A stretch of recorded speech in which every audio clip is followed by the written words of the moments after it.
두 번째가 이제 전국 현안 가운데 하나인데 국민의당의 그 제보 조작 부분에 대해서 추미애 대표가 어제 그리고 오늘 이제 연이어 강성 발언을 내놨습니다. 미필적 고의에 대한 형사 책임은 져야 한다 이런 표현을 썼어요. 근데 우리 박범계 의원께서는 간접 정범의 법리를 적용할 수 있다 이런 표현을 썼는데 그 두 가지가 또 같은 말이에요, 다른 말이에요? 이거 제가 사실 여기 출연하라고 말씀하셔가지고 사실 진짜 나올까 말까 많이 고민했는데. 왜요? 참 이게 곤혹스러운 지금 질문이십니다. 그래요? 이왕 나오셨으니까 한번 툭 터놓고 얘기해 보세요. 아이고 툭 터놓고 다 얘기하면 이게 지금 정말 하실 수 있는 데까지. 예.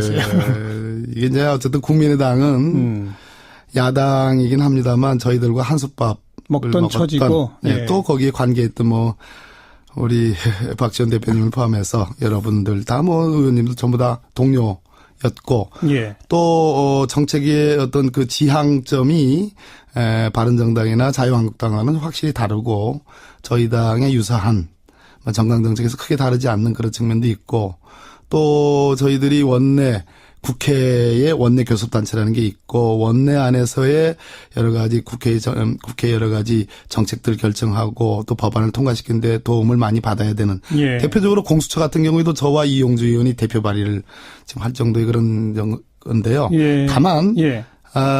지금 추미애 대표께서 저는 오늘 제가 최고위원회에서도 할 수 있는 말씀을 하신 거다. 이런 게 거들었습니다. 그것은 적어도 당의 대표는 당이 곧 국회는 아닙니다. 당이 국가기관도 아니지요.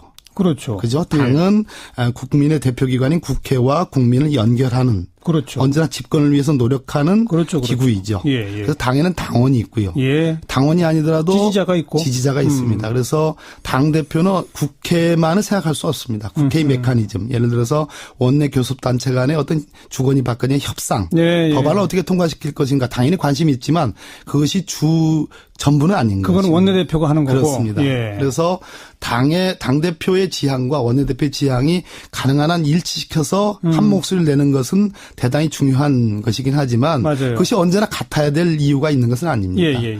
다소간의 견제와 균형이 필요한 부분도 있고요. 그런 측면에서 추미애 대표가 판사 출신 아니겠습니까? 네. 아마도 지난 대통령 선거 치러지긴 5월 9일 나흘 전에 있었던 이 5월 5일에 이 증거 조작. 그렇죠. 이 녹취록을 조작해서 했던 이 제보 조작 사건에 대해서 아마 용납하기가 어려웠을 겁니다. 뿐더러 본인은 이걸로 고발까지 당했습니다. 국민의당으로부터. 먼저 이쪽에서 저희들이 고발했죠. 먼저 고발하니까 예, 제가 검토했던 사안입니다. 맞고발 당한 거죠. 예. 제가 그래서 이 사안을 너무 잘 압니다. 예. 왜 저희들이 5월 5일 날 김성호 부단장인가 그분이 이제 발표를 한 걸 제가 보고서 저뿐만이 아니라 여러 전문가들이 보여서 이 부분은 왜곡돼 있다. 허위사실이다라는 강력한 의심을 저희들은 가졌습니다. 그래서 바로 고발하신 거죠. 바로 고발했습니다. 예. 그러니까 고발을 잘못하면 무고로 대치기 당합니다. 예. 제가 더군다나 법조인 출신이기 때문에 이것이 진실일 가능성이 높은데 5월 5일 날 한 것을 진실일 가능성이 높은데 제가 뭣도 모르고 그냥 무조건 문재인 후보에 대한 충성심으로 우리 당 후보가 돼야 된다는 그 이유 하나만으로 그냥 내지르는 거. 이거 가짜야. 그러니까 이거는 허위사실 유포에 의한 선거법 위반이야라고 무조건 고발했다가는 대치기 당하죠. 대치기 당합니다. 무고죄로. 예. 다만 당 대표는 추미애 대표님이기 때문에 추미애 대표님의 이름으로 한 겁니다.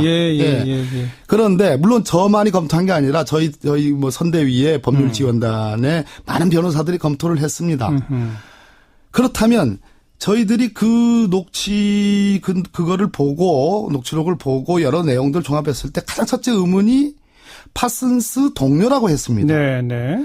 학교는 동기니 동문이 동창이니 동기 동문 동창이라는 말이 있어도 동료라고 안 하죠. 동료라고는 없습니다. 예, 이건 직장에서 쓰는 말입니다. 아무튼 그리고 이제 조작됐다는 게 밝혀졌어요. 그리고 추미애 대표는 본인도 무고죄로 고발까지 당했으니 못 참을 것이다. 그런 얘기인 거죠? 그렇습니다. 그래서 이제 그런 발언이 나왔다. 이거는 선거제도의 근간을 알겠습니다. 증거 조작을 해서 내는 거니까. 그러니까 당 대표로서 할 만한 얘기 한 거다. 이제 그 표현까지 들었고요. 네. 미필적 고의에 대한 형사적 책임과 이 간접 정범의 법리 이건 무슨 뜻이에요? 추미애 대표님 제가 오늘 보니까 역시 참 판사 출신이구나 하는 생각이 들었습니다. 미필적 고의 탁 말씀하시는데 제 건너 바로 옆에 예. 계셨는데 예. 제가 아이고 미필적 고의 저 말씀까지는 안 하셔도 되는데 이런 생각이 들었습니다. 근데 미필적 고의라는 게 뭐냐면 어떠한 사실을 주장했을 때 그것이 아닐 수도 있다라는 의심이 들 때 그 결정을 한 사람의 심리 상태는 두 가지로 나눠집니다. 형사법적으로 법적으로 아닐 수도 있다. 그러면 안 되는데 이거는 과실에 해당합니다. 근데 아닐 수도 있다. 그래도 할 수 없지 뭐. 질르면 미필적 고의입니다. 그래서 용인이라는 표현을 씁니다. 용인. 그 사실이 의심되지만 아니어도 괜찮아. 그냥 가. 그걸 용인이라고. 그 심리 상태를 용인이라고 씁니다. 형법에서. 그것이 미필적 고의가 그것이 된다. 미필적 고의입니다. 오늘 그 말씀을 용인이라는 표현과 함께 그 말씀을 썼어요. 그래서 이분이 뿔이 많이 나 있구나. 근데 왜 그 발언을 하면 안 되는데라고 생각하셨어요? 당대표는 말 그대로 이제 당무와 어떤 그 정치적 어떤 당 지지자들에 대한 어떤 그런 거 있는데 이것이 조작된 것이 객관적으로 드러난 이상은 이것은 용서할 수 없는 것이다라는까지는 좋았는데 법률적 판단을 하셔가지고 그거는 일종의 집권당 대표가 검찰한테 압박한다. 뭐 거기까지는 아니더라도 그렇게 해석이 될 수도 있죠. 뭐 정관영 선생님도 그럴 수도 있겠지만 어쨌든 그런 걸 살짝 우려하신 거죠, 그러니까. 그냥 웃고서. 그런데 박범계 의원도 최고위원 신분으로 간접정범의 법리를 적용할 수 있다. 이건 뭐예요? 제가 간접정범 법리 쓴 건 아마 최고위원 되기 하루 전인가. 의원 자격으로. 저도 마찬가지죠. 추미애 대표님과 마찬가지인데 저도 국회의원이기 전에 법률가 판사 출신이니까 결국은 제 버릇을 못 고치는 거죠. 제가 이제 해먹던 버릇이 있는 거니까. 그럼 무슨 뜻이에요? 간접정범이라는 게 뭐냐면 지금 그 5월 5일 날 국민의당이 그 발표를 하고 나서 5월 9일까지 전국의 모든 방송과 신문과 모든 매체 심지어 모든 선거가 이루어지는 그 유세차의 선거 장소 때마다 이걸 그대로 써먹었지 않습니까? 그렇죠. 이 조작된 증거를. 대대적으로 했죠. 대대적으로 했습니다. 모든 패널들, 모든 토론자들, 모든 유세원들이 했습니다. 이 사람들은 이게 증거가 조작됐다고 생각하지 않았습니다. 그랬겠죠. 진실이라고 믿고 한 거죠. 그럼 이 사람들은 처벌되지 않죠. 고의가 없으니까. 그런데 이것은 조작된 거라고 알고 있는 사람이 있습니다. 이유미는 알고 있는 거죠. 그리고 이준서 씨도 알고 있어 개연성이 높아지는 지금 상태로 가고 있죠. 그건 아직 명확치는 않아요. 알고 있는 이 사람들은 적어도 5월 5일 이후에 물증 내놔라, 증거 내놔라 할 때 이유미는 그런 거 없다. 이거 더 이상 나가면 안 된다. 당이 망가진다. 국민의당 폭망한다. 이런 거 찾지 마라. 정말 괴롭다. 자, 이거는 이유미가 증거가 없다는 것을 아는 거거든요. 그럼 최소한 이유미를 기준으로 놓고 볼 때 본인이 제보해서 이것이 진실인 양 나간 5월 5일 이후에 5월 9일까지 늦어도 그때까지는 이것은 진실한 것이 아닙니다라고 알릴 의무가 있는 거죠. 왜냐하면 그것이 진실하다고 믿고 전국에 떠드는 사람들이 수없이 많으니까. 그런데 그거를 내버려 두고 가만 있었다는 겁니다. 그렇죠. 이 경우에 그 의무, 진실한 것을 밝힐 의무를 이행하지 않았기 때문에 그것은 직접적인 건 아니지만 간접 정범으로 처벌할 수 있다. 이런 얘기입니다. 그럼 본인이 알겠습니다. 직접 조작을 한 것으로 현재까지 드러난 이유미는 뭐 간접이 아니라 직접 이미 이제 그 전에 직접 이것이 조작됐다는 것을 혹시라도 알고 있었던 사람이라면 그 사람은 간접 정범이 될 수 있다. 그렇습니다. 그 얘기로군요. 그거랑 그 아까 말한 미필적 고의랑은 조금 다른 법률이군요. 그러니까 조금 다른 겁니다. 뭐가 적용되는 게 옳은지는 아니요. 두 가지가 다 같이 적용되는 거죠. 같이 적용될 수 있다. 다 그것이 합쳐져야지. 그러니까 알겠습니다. 알겠습니다. 아이고. 좀 어렵죠? 뭐 어렵습니다만 뭐 이렇게 정리하겠습니다. 추미애 대표 미필적 고의에 대한 형사적 처벌 언급한 거, 박범계 의원 물론 최고위원 되기 하루 전 의원 신분으로 간접정범의 법리 적용 가능하다라고 말한 거, 이건 절대 검찰을 향한 압박은 아니다. 그렇죠. 그렇습니다.